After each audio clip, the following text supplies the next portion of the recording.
the presidency here in New Hampshire. Major Garrett, thank you. The Zika virus, suspected of causing birth defects, is now in 26 countries and territories in the Americas. 2 new cases in Florida now bring the total in the U.S. to at least 53. Zika is most often spread by mosquitoes, but today the CDC put out new guidelines aimed at transmission through sex. Our Dr. John Lapook is in Brazil, the country hardest hit by the outbreak. Today's CDC guidelines say men who live in or have traveled to a country with a Zika outbreak should abstain from sex or use condoms during sex with pregnant women. Zika virus testing should be offered to all pregnant women who have been to affected countries. If they have symptoms, testing should be done within the first week of illness.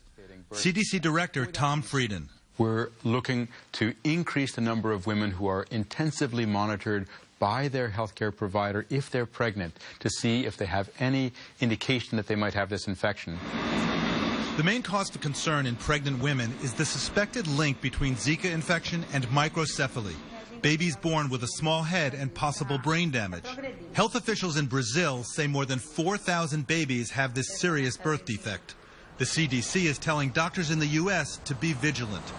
Dr. Nancy Cossler is an OBGYN at University Hospital's Case Medical Center in Cleveland. Once microcephaly starts to develop, we can't fix it.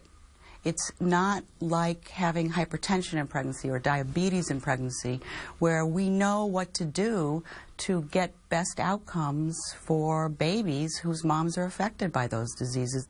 Today, Brazilian researchers reported finding the virus in urine and saliva, but that does not mean Zika infection can be transmitted by those fluids. Scott, Zika is still predominantly spread by mosquitoes.